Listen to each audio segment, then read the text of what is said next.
Hi everyone, welcome to our show. This is James Shaw from Twin Creek Media, and I'm Noah Barlow from Twin Creek Media. I want to drop a bombshell. Lobster font. We didn't talk about fonts. Lobster. There's a font called Lobster. A lot of people are overusing it. We're gonna hopefully display it up here. Is the new Comic Sans. Comment below. Agree, disagree. Let me know. oh man, Lobster, I remember when it had its heyday, and I think it's the new Comic Sans. Comic Sans is if you're not in the know, Comic Sans is a horrible font. It's a comic strip from the 80s and 90s and stuff. Yeah. But yeah, I mean, comic is... Well, papyrus was overused in the early days too, about 15 years ago. Papyrus was like hot, right? And it's terrible. Avatar. Uses papyrus. Our funny story, so Twin Creek Media's official font for our company is Century Gothic, right? Which is actually pretty generic, but it's a bit timeless as well, so we like it. I think most Gothic fonts are pretty timeless. Accidentally, when the previous version of our logo, we even had a little infographic explaining how the brand came about. It was a boxy thing with the same goldfish, but the font wasn't Century Gothic, even though we told everybody it was. It was the default Adobe Illustrator font, which is Myriad Pro. And accidentally, it looked a little bit like Century Gothic, and the designer forgot to even change it. Mm-hmm. So for years, we had our brand of an actual marketing agency using the default Adobe Photoshop or Illustrator font, Myriad Pro, and it was actually didn't even know for 4 years.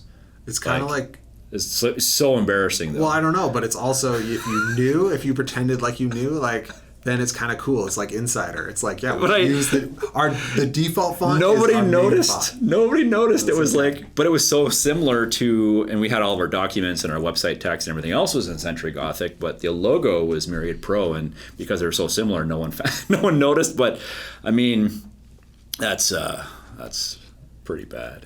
But at least, hey, I'm honest now. let's have marketing, or how about this? Branding red flags. Okay? Red flag from a brand. What's a bigger red flag? Papyrus as a font or Comic Sans? Ooh. I may not buy from either company. It's funny because people with an aesthetic, way of seeing things, photographers, video people, the graphic designers, any artists, people are into literature and stuff, fonts are actually play into their mindset, and they make massive judgments off fonts. And some people just don't even see it. Mm-hmm. They just read the text, they don't even see the design behind it. But I would say anyone creative or artsy, they actually may not do business with you or buy from you based on the font that you use, which is crazy to think about that. But it's true, isn't it? For me, I agree. And there is a restaurant in town that uses papyrus, and I won't mention the name. And I've heard it's great, but I will never go there because they use papyrus as their font on their brand logo.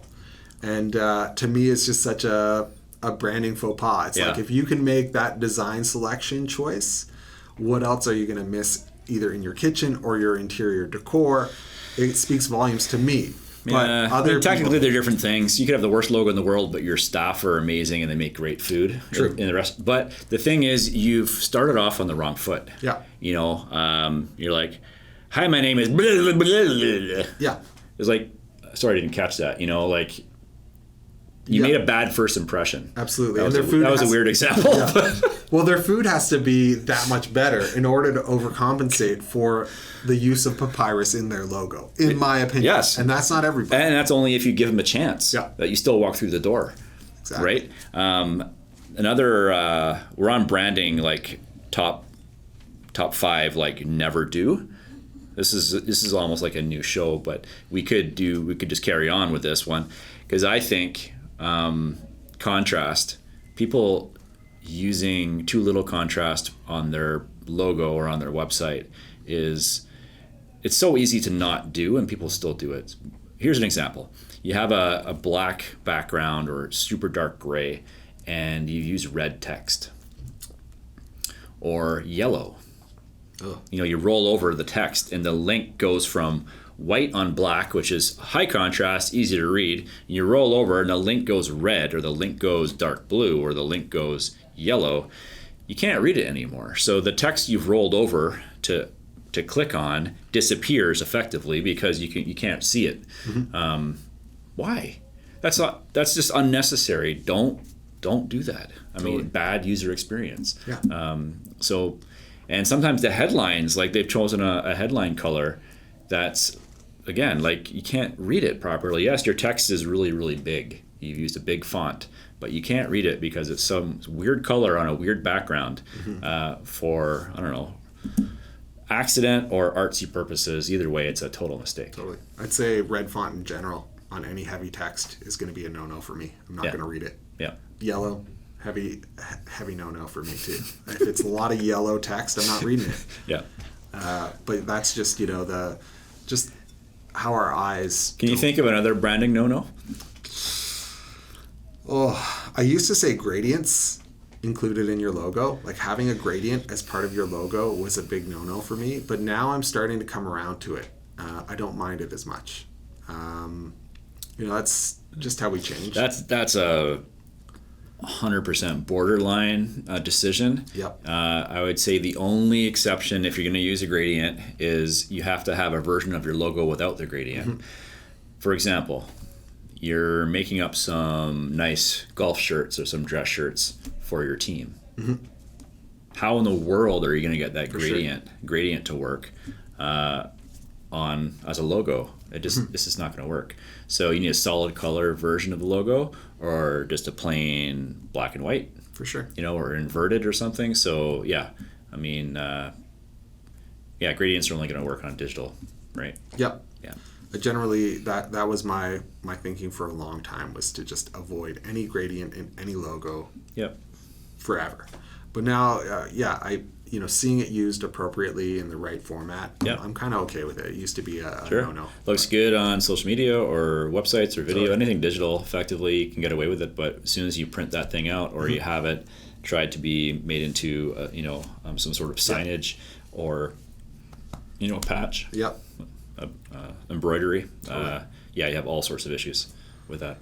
Yeah, I mean, outside of that, I think it comes down to creative interpretation. I think like a lot of people, there are very few other no-nos. I have a good one. Oh, yes. Made up words. Ooh. So this can go two different directions, but I'll give you an example of a made up word that went really well and a made up word that went really bad. So the bad one first is one of a company I started with my buddy in college. Mm-hmm. We took the word media and the word eruption and joined them together. We were media eruption, which actually, when you say it, isn't the worst word ever. It's just when it was spelled out. And so because there were so many vowels there, media, and then I think we skipped the E and it was media eruption. As one word slammed together. It was all lowercase font. So I would give my business card out to people. It's like, yeah, we're website design company, graphic design, media eruption. Sometimes if I didn't say it, I was like, here's my card. Not one person ever, after getting my business card, not one person, I probably gave 100 out. So it was a 100 out of 100 failure rate for being able to read our company name. Yes. Utter disaster, because they're not going to, they might remember us, but for the wrong reason. But they're probably not going to remember us because they couldn't even say the word in the first place. For sure. So another test would be you're on the phone with somebody, so you're not face to face. They can't lip read or hear. So you say, what's your email address? Oh, it's james@mediaeruption.com. I'm going to have to spell out that entire business name because no one's going to be able to write it down. Totally. And that's very, very frustrating. So if you have to spell letter by letter your business name, that's a red flag. Yep. If it's commonly misspelled or always misspelled or never pronounced correctly, that's a red flag. Yeah. Right? So beware if you're going to make up a word. Short and sweet, if it's made up, is a lot better. Yeah. Which brings me on to my other example, Google. Yes. So not everyone knows this, but Google, as we know, the media behemoth, was a misspelling of one guy talking to his business partner, the Google founders. The nerdy guy, I can't remember his name, he thought of a cool name for the company would be Google. Google, Googol. A Google is an extremely large number. Mm-hmm. It's got many, many zeros after it, right? A Google. The guy's like, oh, that's pretty cool, and he wrote down Google. Google. Google. Mm-hmm. It became Google. Yeah. He actually filed the trademark for Google by accident because I have to fact check this, but I'm pretty sure I got the story right. Crazy. So made up word, but again, his own business partner misheard it, wrote down the wrong thing, got that trademarked. That became Google as we know it. But then Google isn't that hard of a word to spell. But if you didn't know it, if it wasn't a world famous brand, maybe it would be a little bit hard. Eh? For sure. I think, it's important from a trademark perspective. A lot of brands will try to create a new word or their own word so that it's easy to trademark. And so I can appreciate that side of it, but you always got to stick to the principles of easy to say, easy to read, easy to remember. Mm-hmm. And as long as you stick with those, it should be pretty simple. Because especially when, working in beverage alcohol or, wine that I do, the people request it, right? And if you can't pronounce the name because it's very obscure, that happens a lot in the wine category. And so you may mispronounce or you may not feel comfortable asking for the wine that you don't know how to pronounce because you read it online or you saw the ad. If you don't feel comfortable pronouncing it, you're going to request something that you are comfortable announcing at the restaurant. Because you don't want to feel stupid. Nobody wants to feel stupid. So that's really important is, can you read it? Can you pronounce it? Can you request it? Easy to spell, short, memorable. I mean, these are branding 101, like the holy grail of branding. It's also very, very relatable to picking out a website name. Right? So easy to spell, easy to pronounce. Shorter the better, the more memorable the better. Mm-hmm. It's very, very hard because so many .coms are gone. Totally. Right? When you go to search for maybe even your own business name is actually taken by somebody else in a different country. So in that case, this is kind of related to the faux pas of, and I'll ask you this one, you didn't expect this question, but when it comes to extensions of a website, we have .com, and .ca in Canada, very popular. There's a whole bunch of other ones. Are any of them safe to buy and use in public? How do you feel about people using dash, underscore, hyphen in the domain name? Try not to, bottom line. So again, it's one of those things where it can be so easily skipped or not understood. When you say, my website's called www.gohere.com.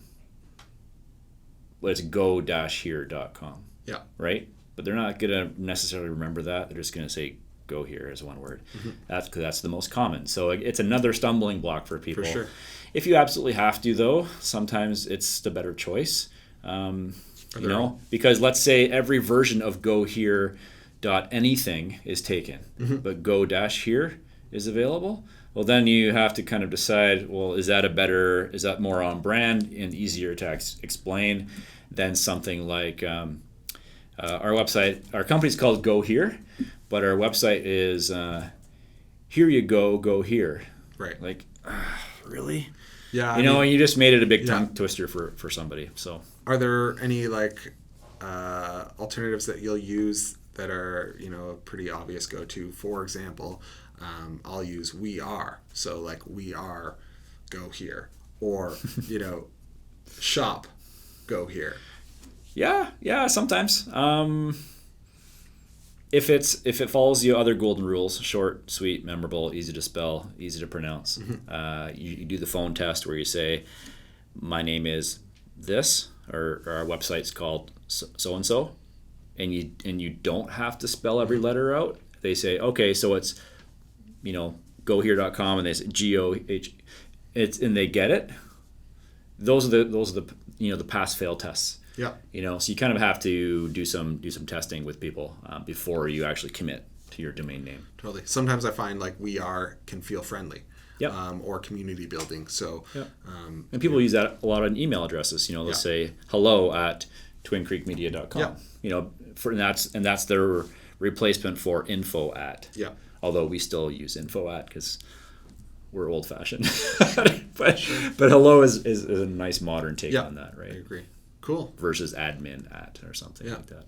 So I'm not sure if that was 5. Super no-nos, but there's a whole bunch of no-nos for branding and logo, typography, colors, website stuff. Yeah. So that's awesome. I think try to avoid. So in summary, it would be font selection is very important. Avoid Papyrus and Comic Sans.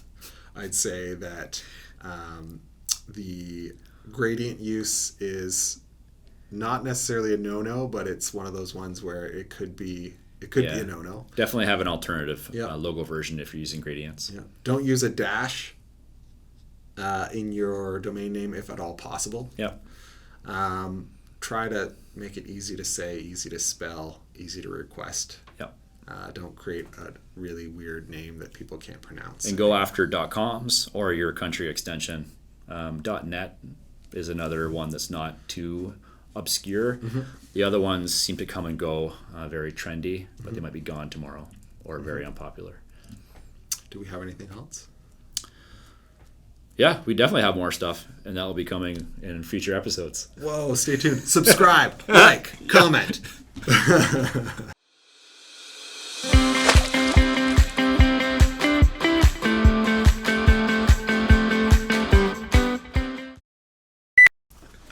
Awesome. Thanks. Oh, I'm late for my lunch. I totally forgot. I didn't think we'd go